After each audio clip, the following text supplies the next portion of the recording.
Governor, how do you think things have gone in the first few days of Operation Safe? You know, I think they've gone really well. I'm really proud of our highway patrol. We've heard nothing but positive feedback from the business community, from the families, from the people that have seen what's happening with homelessness there in Tulsa. And I think they've cleaned up about 104 tons of trash. And we're simply just enforcing the law that should have been happening a long time ago, quite frankly. Why is Tulsa only getting this and not Oklahoma City? Is it because they have a Republican mayor? No, absolutely not. And you know, we'll go to other parts of the states as well. But first off, you know, it's the business community that reached out to me.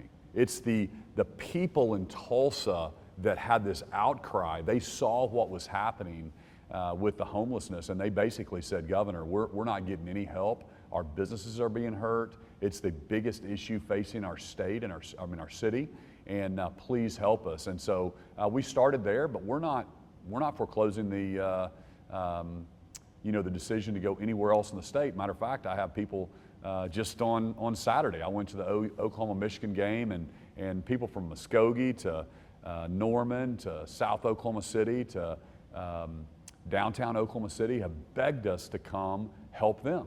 But we're also now seeing police in other markets go, hey, we better start addressing this homelessness issue and making sure that we're just enforcing the law. That's all we're trying to do. You said something in your message of you may have to take other measures or something along the lines of that. I can't help but notice what's happening in Louisiana with Jeff Landry asking Trump to come into New Orleans and things. Is that what you're thinking about? Is National Guard on the streets of Tulsa? You know, we're not going to foreclose anything that's a possibility to keep Oklahoma safe, keep the citizens safe. But I don't think it's going to get to that level at this point. You know, the Highway Patrol is doing what we need to do. But those are obviously things that are on the table, and I think the president is wanting to help. As you see, he wants law and order. People really want the same thing, and that's we want to live in safe communities. We want the best education for our kids. We want the best health care. We want the best economy. It's not difficult to know and to what people want, and they want safe communities. And when you see needles on the street and you see people laying, I was in Tulsa when I was driving around, and some of the business community were showing me around. It's just so frustrating. I saw a police officer writing a ticket to someone parked there on the street, probably doing business, running in, getting a parking ticket, while somebody's literally laying there, you know, strung out on drugs on the street. Who's thinking about the taxpayers? Who's thinking about the kids that are walking to school down Riverside? Who's thinking about them? We get so caught up. Let's think about the actual citizens in our safe communities, and let's not create a hammock where people can do drugs on the street and they can put tents up, and we're making it easy. Of course we have compassion, but it's not compassion to leave people on the street doing drugs, harming our cities. And so we're not going to make it easy on them to set up a tent. We're going to make sure we enforce the law, and of course, the state spends $800 million on mental health, and the state is going to have systems set up, and we have churches, and I want our churches involved in helping people and neighbors walking with neighbors. Those are the real solutions that we need. And I'm not solving the homelessness crisis. I'm simply enforcing the law right now as governor and making sure I'm focusing on the businesses in Tulsa and making sure that we have safe communities. What was the turning point, though? I mean, you've been in office for 7 years. Monroe-Nichols has been there for 8 months. I mean, I was held at knife point by a homeless person when Dewey Bartlett was mayor and Mary Fallin was governor. Why now? What was the spark here? Well, I think you see the spark is the growth in the homeless population. And our estimates are 45% of the new people that are homeless in Tulsa right now are from out of state. Your citizens need to know that. Tulsans need to know that. People have been bussed in here from out of state, okay? And so the reason it's now is because it's exploded over the last couple years. Listen, I live in Tulsa. I love Tulsa. That's where I grew my business. That's where my kids went to school. Before I won governor and moved to Oklahoma City, we lived in Tulsa, right? When I went back up there and drove around, when my wife drove around, she was sending me pictures. It has exploded. Anybody that lives in Tulsa over the last few years can see the uptick. So that's why now it's, hey, I was letting, I'm not blaming this on Monroe-Nichols, right? He's inherited some of this stuff, but it's time to actually enforce the law. And it's time to tell his police department that we need to enforce the law. I've privately talked to the police, and they're handicapped a little bit. They're being instructed not to do these things. We need to enforce the law and protect the citizens of Oklahoma and specifically Tulsa. Was this about, because there is obviously chatter everywhere, was this about responding to OHP's presence leaving Tulsa and Gentner Drummond's opinion of, okay, you guys want OHP in Tulsa, we'll give you OHP in Tulsa. Is that what's happening here?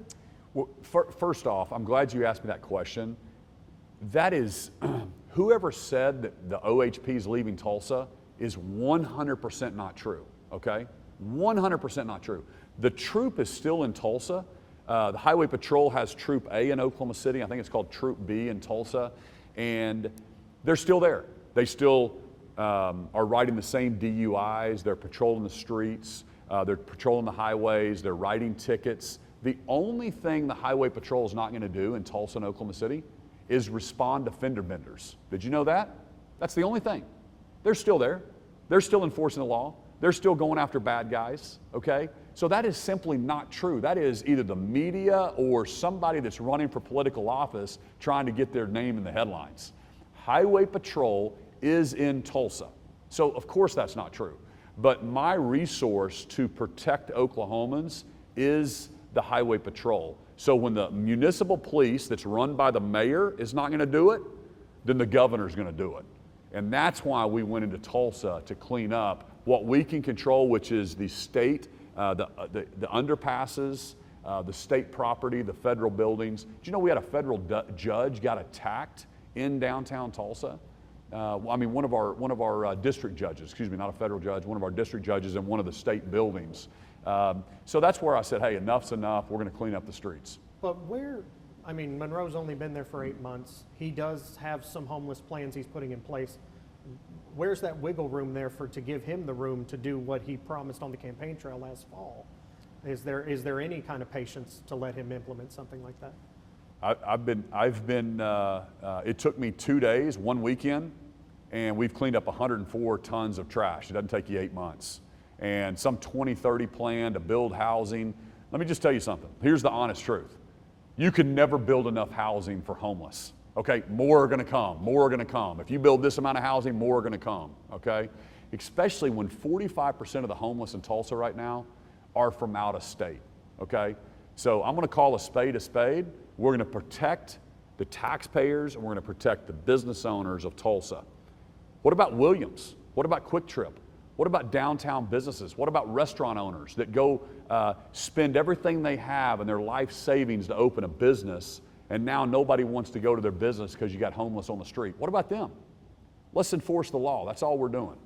Should you have given more heads up to like the Salvation Army and John 3:16, and because now they're packed to the gills of people. I don't want to go to jail. I'll take their help, but they're like, we have limited resources here. Some of them felt like this was surprise. Should they have gotten more notice? I mean, maybe so. The governor can't call every single person in the state, give them notice. I give direction on how we're going to do it. We're going to clean this thing up. Should we have called other people? I mean, maybe, but the business community I was in constant contact with, the business community asked for this. You saw all those folks coming out, but now you see some of the naysayers, and you want to pick apart the plan, but we're winning. We're cleaning it up. The citizens are overwhelmingly behind me. And you've got some of the, goody two-shoes, elitists that might be, Stitt's being too hard. Well, they've had 20 years to clean it up, so we're going to enforce the law. But that is my concern, is not all of them are turds.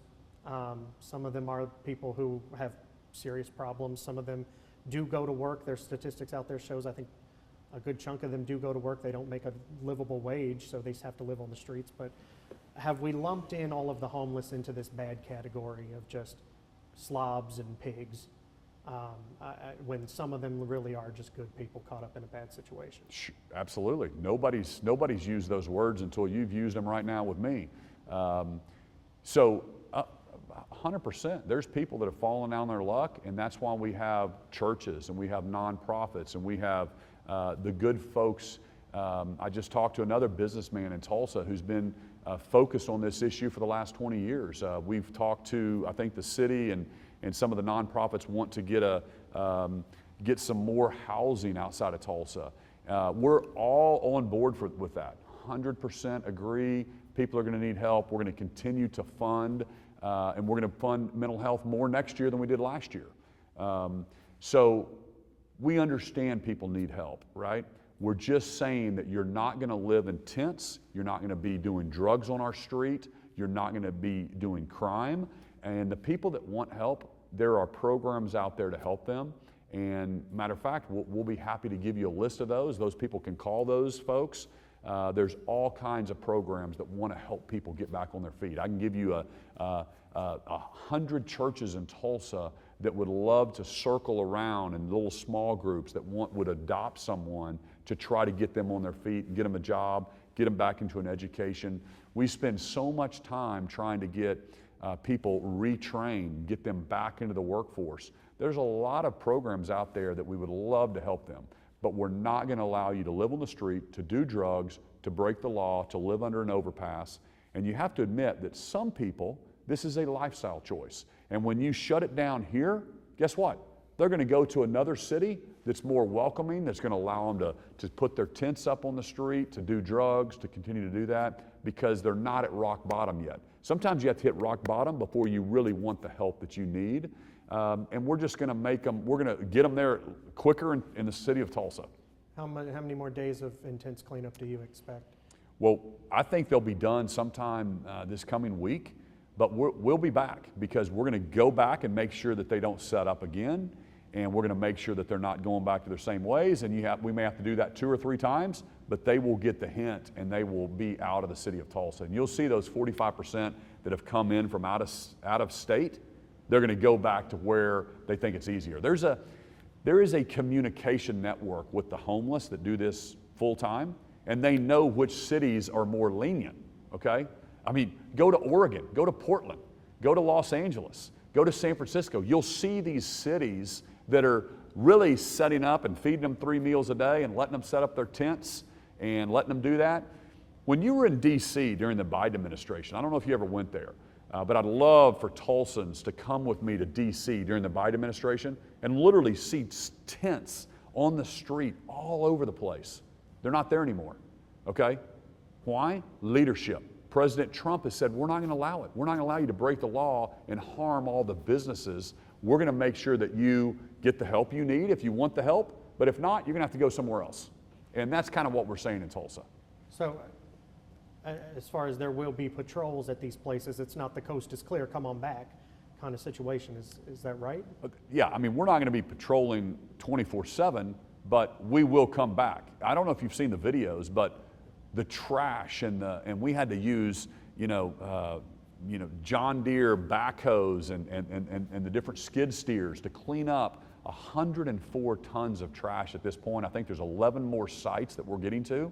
And we will absolutely go back because the homeless knows those were little honey holes. And if we don't, they'll be right back setting up camps again. But we do this 2 or 3 times, and they're going to get the message that we actually enforce the law in the city of Tulsa. And they'll go on and they'll move on to another city. Is Tulsa too kind? I mean, the rumor of shipping people in has been happening since long before you were governor. Is Tulsa too kind? Or how do we stop the flow? Well, listen, you can never be too kind, but what is kindness? My point is, it's not compassion to leave someone in filth and in doing drugs on the street. Let's get them the help that they need. So yeah, we are a very compassionate state. The Oklahoma Standard was born out of Oklahoma.